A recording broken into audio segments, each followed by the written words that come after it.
Boa noite, pessoal. Tudo bem com vocês? Vocês estão me ouvindo bem? Hoje a gente vai dar continuidade à nossa aula de geografia.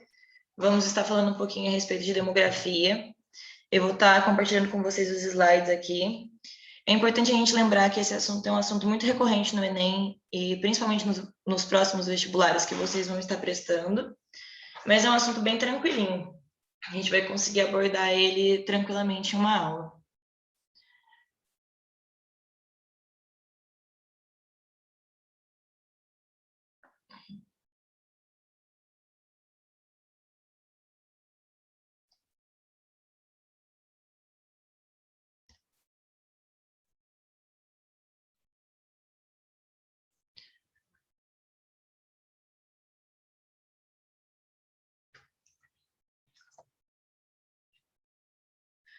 Bom, pessoal, a demografia ela é uma área do conhecimento que ela vai estar estudando a dinâmica das populações, sejam elas as humanas ou não. Vai significar literalmente o estudo do povo, porque a palavra demografia vem da junção dos termos demo, que é povo, e grafia, que é escrita, descrição. Ela também vai ser chamada de geografia da população, porque ela vai relacionar estreitamente com a geografia e com os termos relacionados à população. Graças a essa área do conhecimento é que a gente tem é, a notícia de que hoje na Terra existem mais de 7.260 milhões de habitantes. E no Brasil, o instituto que é responsável por catalogar e por analisar esses dados demográficos é o IBGE, que é o Instituto Brasileiro de Geografia e Estatística. O conceito de demografia, ele se baseia nos dados estatísticos, que nem eu disse para vocês, para analisar e organizar e, de alguma maneira, fornecer essas informações para a população e de um determinado território. Esses dados demográficos, eles vão permitir um mapeamento das dimensões e das estruturas sociais, para que a gente possa entender a distribuição dos seres vivos pelo planeta. Da mesma maneira, ele vai coletar informações socioculturais, econômicas, étnicas, acerca da sociedade como um todo, ou de um grupo específico. E estudar as populações é muito importante para a gente entender as suas necessidades e entender como que elas vão se transformando no tempo. Através desses dados demográficos, é possível saber, por exemplo, quantas escolas devem ser construídas em uma determinada zona para poder corroborar com todas as pessoas que habitam naquele determinado território. No entanto, essas informações, elas são também utilizadas por outros campos do saber com o objetivo de aperfeiçoar a atuação do Estado em diversos segmentos sociais. É justamente através desses dados que o Estado ele consegue promover uma melhor qualidade de vida para o povo, pelo menos em tese. Para que a gente possa compreender o que vem ser a demografia, a gente vai entender que ela é constituída dos dados demográficos, que eu trouxe aqui para vocês. Os principais dados e conceitos demográficos, eles vão se dividir nesses aspectos que eu coloquei aqui, que é a população, que são os indivíduos que habitam um determinado território, a taxa de natalidade, que são o número de bebês nascidos, de uma maneira bem genérica. Eu vou estar abordando cada um desses tópicos mais à frente, de maneira mais detalhada. A taxa de fecundidade, que seria a média de filhos por mulher durante o período fértil. A taxa de mortalidade, que seria o número de pessoas que morrem em determinada região, determinado espaço. A população absoluta, que é o índice geral da população em um determinado território. A densidade demográfica, que seria o percentual que mede o número de habitantes acerca da área por quilômetro quadrado. Tem também o crescimento vegetativo, que vai apontar o crescimento populacional determinado pela taxa de natalidade e subtraída da taxa de mortalidade. E, por fim, o crescimento migratório, que seria a porcentagem do crescimento populacional no território, determinado pela taxa de imigração das pessoas que chegam e subtraída da taxa de imigração das pessoas que mudam, como a gente falou na nossa aula anterior sobre imigração. Vocês vão perceber que em geografia, todas as nossas aulas elas vão se completando, porque justamente tem como propósito entender como que funciona a dinâmica do povo em um determinado espaço, tá certo? A origem da demografia, o estudo, de fato, da demografia, ela se intensificou após a explosão demográfica que foi provocada pela Revolução Industrial. No século XVIII, Malthus ele já havia estudado aspectos sobre o crescimento populacional e seus perigos para a economia do país. Só que foi somente nos anos de 1799, com a obra dos elementos da estatística humana e da demografia comparada, que foi usado pela primeira vez o termo demografia. Em termos teóricos, o estudo da demografia ele vai se dividir em 3 abordagens, que foi essa que eu coloquei aqui para vocês, que seria a demografia histórica, que seria a análise das informações demográficas ao longo do tempo, seria uma linha do tempo, de fato. A demografia analítica, que é responsável pela elaboração de uma metodologia e fornecimento de dados, e a demografia política, que é a que a gente visualiza com mais frequência atualmente, que seria a aplicação desses estudos anteriores, que foram criados com o tempo, nas políticas públicas voltadas para o controle populacional e para a melhoria da qualidade de vida na sociedade como um todo. A gente vai falar agora um pouquinho a respeito dos dados demográficos que eu citei para vocês anteriormente, para que vocês possam entender um pouquinho melhor o que cada um deles significa. Daí eu coloquei aqui para vocês, primeiramente, a taxa de natalidade e a taxa de mortalidade. A taxa de natalidade e de mortalidade, eles são indicadores demográficos, porque eles vão ser realizados através de cálculo. A taxa de natalidade, ela representa o número de nascidos vivos, enquanto a taxa de mortalidade indica o número de óbitos de um determinado local. Os resultados obtidos, eles vão auxiliar na compreensão da dinâmica populacional de um determinado lugar, demonstrando se foi um crescimento ou se teve um declínio. A gente poder entender como que determinada região ou determinado país tem se comportado com as modificações oriundas, por exemplo, da globalização, que foi foco de muitas das nossas aulas anteriores. A taxa de natalidade, especificamente, ela vai representar o número de crianças nascidas vivas em um período de 1 ano. Vai excluir-se desse cálculo o número de crianças nascidas mortas ou que morreram logo após o nascimento. Esse indicador, ele representa a relação entre o número de nascimentos de habitantes de um determinado local, como eu disse para vocês. E o cálculo, ele vai ser feito a cada 1.000 habitantes, e o resultado é dado per milésimo, que seria o número por 1.000. Já a taxa de mortalidade, ela representa o número de óbitos ocorridos ao longo de 1 ano. E esse indicador ele é calculado a cada 1.000 habitantes também, e vai refletir na relação entre o número de óbitos anuais e o número de habitantes de um determinado local. O resultado obtido por meio desse cálculo é dado também por permilagem, que é a respeito da divisão por 1.000. A gente tem que ter em mente, em relação a essas taxas de natalidade e de mortalidade, que elas vão ser muito diferentes, as características dela, nos países desenvolvidos e nos países subdesenvolvidos. Nos países desenvolvidos, a taxa de natalidade ela apresenta-se estável, em declínio ou reduzido, porque a tendência é que os casais eles tenham menos filhos. Essa é a tendência global. Então, os países desenvolvidos eles meio que já alcançaram esse equilíbrio. As políticas públicas nos países desenvolvidos elas são voltadas mais para a saúde e para a educação. Então, elas atendem à demanda da população de uma maneira mais eficiente. As famílias elas costumam ser planejadas. As mulheres elas se encontram cada vez mais inseridas no mercado de trabalho. E por esse motivo elas demoram mais para se casar, para ter filhos, ou então escolhem não se casarem e não ter filhos. E o acesso à saúde e aos medicamentos e também a métodos contraceptivos é uma realidade social, as pessoas fazem isso na prática. Por isso que a taxa de natalidade ela se representa em um declínio de uma maneira bem mais reduzida. Já nos países subdesenvolvidos, o que se observa é que a taxa de natalidade ela é elevada em decorrência de problemas sociais, justamente vividos nesses países.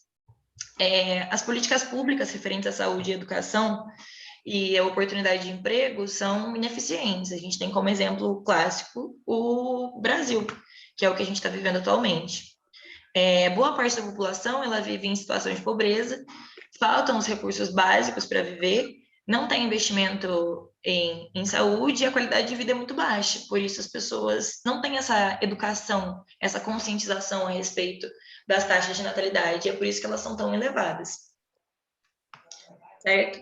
Já as taxas de mortalidade nos países desenvolvidos, elas são muito baixas, por conta justamente da boa qualidade e expectativa de vida que fazem parte da realidade dessa população. A população tem mais acesso a programas de saúde, a medicamentos, a vacinas. Existem também programas como saúde pública, saneamento básico adequado e programas educacionais públicos que fazem parte dessa realidade.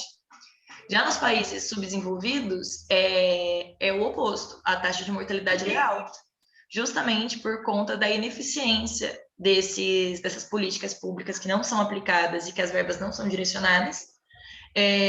A gente não tem saneamento básico adequado e muitas pessoas vivem na situação de miséria propriamente dita, em subnutrição e imersas em meio de doenças e violências, e isso causa o fator da mortalidade.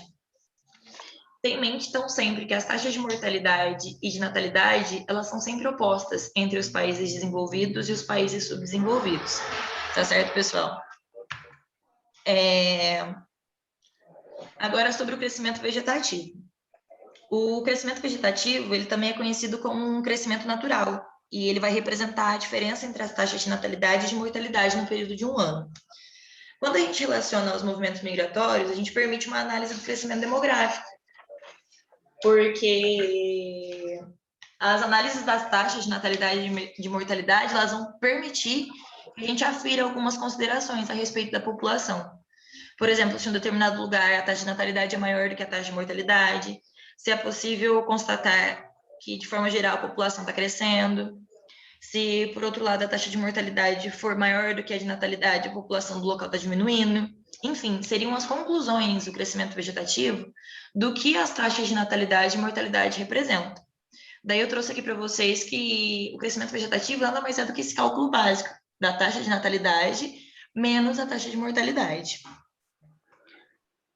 Nos países desenvolvidos, a densidade populacional ela é reduzida, porque as taxas de natalidade e mortalidade elas estão controladas, foram diminuídas. Boa parte da população ela já possui, boa parte não, a maioria da parcela da população ela já vai possuir um acesso maior à saúde e educação e também à formação para o mercado de trabalho. Em países como a China, o mais populoso do mundo, é possível encontrar políticas de controle de natalidade que vão visar justamente a diminuição dessas taxas de natalidade. A redução das taxas de natalidade vai gerar um elevado número de idosos, o que demanda maiores gastos com o sistema de saúde e previdência, e ocorre também a redução da população economicamente ativa e do número de adultos da idade proativa, que foi o que eu falei para vocês na aula anterior, sobre o que vem ocorrendo muito, que é a fuga de cérebros, e é o investimento de outros países na educação de pessoas, porque a mão de obra ativa, na verdade, vai ficando reduzida. Isso vai prejudicando, de certa forma, o desenvolvimento do país, que tem que gastar com demandas relacionadas à previdência, por exemplo. Agora, nos países subdesenvolvidos, o que se observa é uma maior densidade populacional, um maior índice, por conta justamente de que as taxas de natalidade e de mortalidade, elas estão sempre elevadas. E essa elevação dessas taxas, elas vão refletir na condição socioeconômica das populações, que vivem, em sua maioria, imersas em condições miseráveis, como a gente tratou anteriormente, e ainda mais agravada pelos problemas de políticas públicas, de doenças, enfim.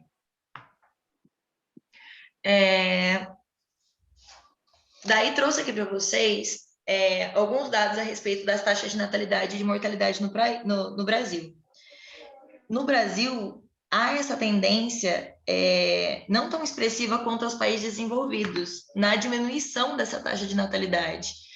Por mais que nós sejamos considerados um país subdesenvolvido, nós estamos nos encaminhando de forma leve e gradual para uma estabilização dessas taxas, tanto de natalidade quanto de mortalidade. E essa redução é consequente de uma significativa melhoria na qualidade de vida dos brasileiros, que teoricamente passaram a ter uma melhor condição de vida e uma maior acesso à saúde, como por exemplo o SUS, a educação, enfim. E também o aumento do processo de urbanização, que modificou o modo de viver de muitas famílias, é também um fator preponderante para explicar essa redução na taxa de natalidade. A reorganização familiar, ela passou a enxergar um novo membro como sinônimo de maiores despesas. Assim, os números de filhos nas famílias diminuiu muito. Além disso, o ingresso no mercado de trabalho tem levado as mulheres a também tardarem os casamentos ou sequer não chegarem a se casar, porque elas procuram um aperfeiçoamento maior no meio do trabalho, tá certo? Daí eu trouxe aqui para vocês um pouquinho, a gente vai falar um pouquinho sobre as teorias demográficas. E as principais teorias demográficas são a malthusiana, a neomalthusiana, a reformista e a transição demográfica. Essas teorias, elas são instrumentos utilizados para o crescimento, para visualizar o crescimento da população. Entre os fatores considerados estão o crescimento natural ou vegetativo e a taxa de migração também. A primeira delas foi criada pelo Malthus, ainda lá em 1798, e essa teoria ela vai indicar dois postulados distintos. O primeiro postulado vai tratar a respeito das guerras, dos desastres naturais, das epidemias, que seria um meio de controle para o crescimento desordenado da população. Na falta de qualquer um desses eventos, a população ela tenderia a duplicar no período de 25 anos. O Malthus ele explica que o crescimento seria uma progressão geométrica. Por exemplo, a população cresceria sem parar, 2, 4, 8, 16, 32, sempre tendendo a um crescimento exponencial. Enquanto que os alimentos não acompanhariam e aconteceriam de uma forma de uma progressão aritmética. Ou seja, não haveria alimento suficiente para todo mundo. E essa é a principal consequência característica dessa teoria, que seria a fome. Então, em caso de não ocorrer as guerras, os desastres naturais e as epidemias, a população não conseguiria se estabilizar e entraria num profundo caos. O segundo postulado dessa teoria, ele acreditava que enquanto a população crescia de maneira geométrica, a oferta de alimentos só ocorreria na progressão aritmética. Para evitar esse problema, o Malthus ele passou a sugerir que as pessoas tivessem filhos somente se pudessem ter áreas agricultáveis para suportar, porque seria como se fosse equivalente. Você colocaria filhos no mundo, mas você teria alimentos suficientes para poder cuidar, porque vocês mesmos se responsabilizariam pelo sustento. Exatamente, parece muito com a ideologia do Thanos. De uma maneira seletiva, como eu estava dizendo para vocês, o Malthus ele era um pastor anglicano, e nessa época as pessoas elas eram contra os métodos anticoncepcionais. Por isso, o conceito ele foi denominado uma sujeição moral. E justamente por isso é que surgiram as críticas em relação a essa teoria. Como eu disse para vocês, na época em que ela foi elaborada, a teoria do Malthus ela resultou na observação de uma limitada área do comportamento rural, porque não eram todas as pessoas que viviam de fato para a agricultura e poderiam ter essa subsistência.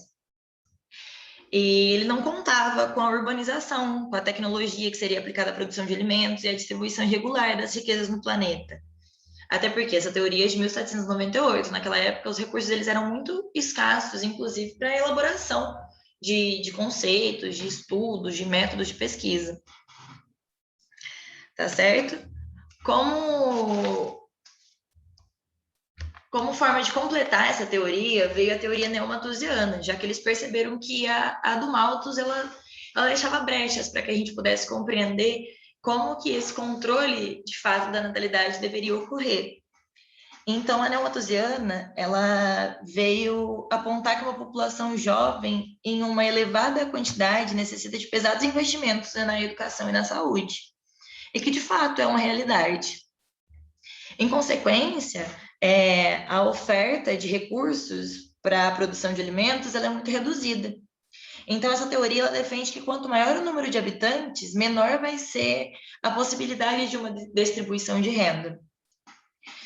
Os postulados dessa teoria eles foram discutidos pela primeira vez após a Segunda Guerra Mundial, que foi em 1945, que foi justamente na Conferência de Paz, que deu origem à ONU, a Organização das Nações Unidas, e daí foram discutidas algumas estratégias para evitar uma nova guerra.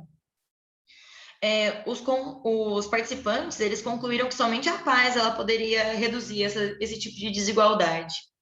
E nesse contexto houve a tentativa de explicar a fome nos países pobres com a elaboração dessa teoria neomalthusiana. Seria uma justificativa, teoricamente, se a gente pensar por linhas críticas. E justamente a crítica a essa teoria, embora mais evoluída, seria de que, na mesma base de Malthus, que ela vai apontar o excesso populacional como responsável pela escassez de alimentos, e não vai considerar outros fatores, como o avanço tecnológico, por exemplo. Ainda tentando conter danos e tentar explicar esse crescimento, veio a teoria reformista, que ela seria uma invenção das duas anteriores, seria uma inversão, na realidade, perdão. E ela defende que é preciso enfrentar esses problemas sociais e econômicos para que exista esse controle espontâneo da natalidade. Então, seria mais uma questão estatal, certo? Diante do regime político que a gente vive atualmente. O número de filhos ele vai cair à medida em que as famílias são atendidas com serviços de melhor qualidade e elas vão elevar esse padrão de vida, o que também é uma realidade. Quanto mais acesso à saúde e educação, menos filhos as pessoas tendem a ter. Isso daí é comprovado atualmente com pesquisas. E essas conclusões elas foram retiradas de países desenvolvidos, que com elevada população jovem, onde as taxas de natalidade elas caíram de maneira espontânea, sem nenhum dos eventos citados por Malthus, sem epidemia, sem guerra, sem desastre natural. Também nesses países não foram verificados os princípios da teoria neomalthusiana, porque os jovens eles tinham acesso ao emprego, e, em consequência, a produção de alimentos era adequada e suficiente. Daí, então, surgiu a teoria da transição demográfica. Ela foi elaborada em 1929 e essa teoria ela aponta que o crescimento da população ele passa a ser equilibrado a partir da redução das taxas de natalidade e de mortalidade, que seria o que a gente está vivendo atualmente, seria essa transição. E essa teoria ela é dividida em 3 fases. Na realidade, eu acho que isso, as 3 fases que eu coloquei aqui para vocês, que seria a pré-industrial, que nessa fase haveria a redução dos índices de crescimento vegetativo em consequência das condições sanitárias inadequadas, guerras, fomes, doenças, entre outros. A fase transicional, que como consequência da Revolução Industrial, também vai haver o aumento das pesquisas médicas e do grande crescimento populacional. Então, a natalidade vai passar a cair à medida que as pessoas têm acesso à tecnologia. E a fase evoluída, que seria, de fato, aquela que a gente tem vivenciado, que é o equilíbrio demográfico, com as baixas nas taxas de natalidade e mortalidade, ou então no equilíbrio, que ela foi, de fato, alcançada pelos países desenvolvidos, por conta dos investimentos que o Estado promoveu em determinadas áreas. Daí eu trouxe aqui para vocês uma imagem que certamente vocês já viram ou vão ver em algum momento da sua vida, que são as pirâmides etárias, e elas costumam cair muito, despencar nos vestibulares e no Enem, que essas pirâmides etárias, elas são gráficos que apresentam a quantidade da população de um determinado país em relação às faixas etárias deste mesmo. E geralmente elas podem ser separadas por gêneros.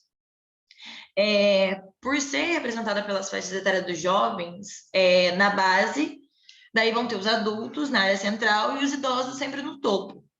O formato piramidal, que classifica esse gráfico, ele surge quando há mais de uma população jovem do que adulta e idosa, e forma uma estrutura de pirâmide com a base mais larga e que se estreita até chegar no topo, mostrando que o número da população entre os adultos e idosos diminui com a comparação dos números de jovens.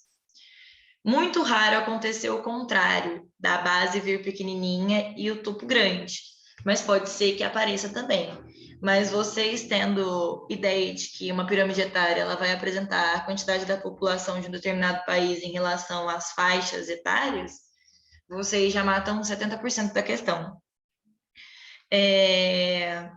Com o passar do tempo, muitos desses países eles acabaram modificando, de fato, a estrutura das suas pirâmides etárias, porque houve essa redução da taxa de natalidade, que apresenta os países desenvolvidos economicamente, e o aumento da expectativa de vida também, fazendo com que mudanças significativas nas larguras das faixas de idade pudessem ocorrer, diminuindo a base e aumentando as faixas correspondentes. Então, sempre que a base for larga, a gente pode ter em mente que são os países subdesenvolvidos. E quando a base for mais estreita, a gente pode pensar nos países desenvolvidos. Tá certo? Que seria uma pirâmide mais jovem. Eu acho que eu falei tudo, pessoal. Alguma dúvida?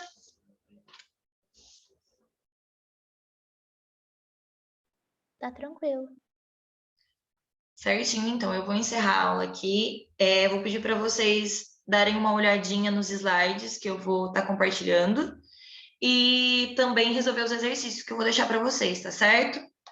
Um bom final de semana para vocês, bons estudos e até a próxima aula.